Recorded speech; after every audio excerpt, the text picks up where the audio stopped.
ভারতী স্টেডিয়ামে Lionel Messi পা রাখলেও দেখতে পাননি দর্শক আসনে বসে থাকা ফুটবল প্রেমীরা।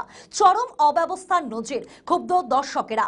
ব্যবস্থাপনা নিয়ে প্রশ্ন তোলা হচ্ছে সর্বত্র, নিন্দার ঝড় উঠেছে বিভিন্ন মহলে। এই নিয়ে মুখ খুলেছেন কুণাল ঘোষ। অপদার্থ আয়োজক, কিছু মানুষের হ্যাংলামির জন্য বঞ্চিত সবাই। দেখুন, মেসিকে নিয়ে যুব ভারতী ক্রীড়াঙ্গনে যেটা হলো সেটা দুর্ভাগ্যজনক, লজ্জাজনক এবং অত্যন্ত কুরুচিকর। কিছু লোকের হ্যাংলামির জন্য এরকম একটা লজ্জাজনক পরিস্থিতি কলকাতার উপর হলো। কেন মেসি যখন মাঠে ঘুরছেন, এত মানুষ তারা কত শখ করে খেলার, তো মূল কথা ছিল না মেসিকে দেখতে যাচ্ছে, মেসি আসছেন, স্বপ্নের নায়ক, মেসিকে দেখতে যাচ্ছেন। তো মাঠের মধ্যে যখন মেসি ঘুরছেন, তো বাকিরা মেসিকে একটু সামলে শুধু তার নিজস্ব দেহরক্ষী দিয়ে একটু ভিড় থেকে আগে মানুষের দিকে তাকিয়ে হাত নাড়তেন। তারা যারা এত দামি টিকিট কেটে দেখতে এসছেন তারা দু চোখ ভরে দেখতেন। তো সেটা করা গেল না। এত কিসের হ্যাংলামি? এই কয়েকজনের যে আধিক্যতা দেখছি, এটা কিসের? এটা মেসি দেখা না নিজেকে জাহির করা? এটা কি হ্যাংলামি হলো?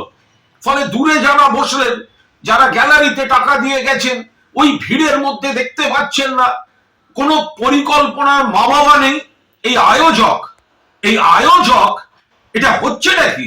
শুধু টাকা, শুধু ব্যবসা। আর যে ক্রীড়া প্রেমীরা এখানে গেলেন, পুরো যুব ভারতী ভরিয়ে, অনেক বড় ডার্বিতেও এত লোক হয় না। সে মানুষগুলো কিন্তু সকালে গেছে শুধুমাত্র মেসিকে দেখবে বলে। মনে রাখবেন 2011 খেলা হয়েছিল, মেসি খেলেছিল আর্জেন্টিনা ভেনেজুয়েলা। আমি আর আমার এক সহকর্মী তখন চ্যানেলের প্রসেনজিৎ বক্সি, আমরা কর্নার ফ্ল্যাগের পাশে বসে খেলা দেখছিলাম অ্যাস্ট্রোটার্ফের উপর। আমাদের 12 ফুটের মধ্যে মেসি দাঁড়িয়ে কর্নার নিলেন। গোটা যুব ভারতের সিস্টেমে চলেছিল। এটা কি? যারা মাঠের মধ্যে, একটা মানুষ গ্যালারিতে বসে সে কি দেখবে ওই ভিড়ের মধ্যে? কোনো পরিকল্পনা থাকবে না। মাননীয় মুখ্যমন্ত্রী পৌঁছবার আগেই মেসিকে বেরিয়ে যেতে হচ্ছে।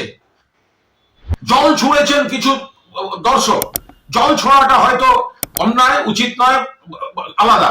বাট তাদের ক্ষোভটা কি করে অস্বীকার করবো? যে মানুষটা এত দামি টিকিট কেটে সকালবেলা নীল সাদা জামা পরে মেসিকে দেখবেন বলে গেছেন, তিনি যদি দেখেন ওই দূরে ওই একটা জটলা শুধু ঘুরে বেড়াচ্ছে, এই হ্যাংলা গুলো কারা? এই আয়োজকটা কে?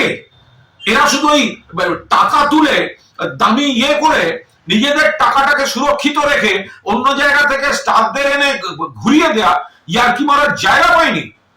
এদের বিরুদ্ধে ব্যবস্থা নেওয়া উচিত। আমি এই ক্রীড়া প্রেমী যারা সকালে যুব ভারতীদের মেসিকে দেখতে গিয়ে বঞ্চিত হয়েছেন, তাদের আবেগ এবং ক্ষোভকে পূর্ণ সমর্থন করছি। ভিডিও ভালো লাগলে লাইক ও শেয়ার করুন, কমেন্ট সেকশনে আপনাদের মতামত জানান।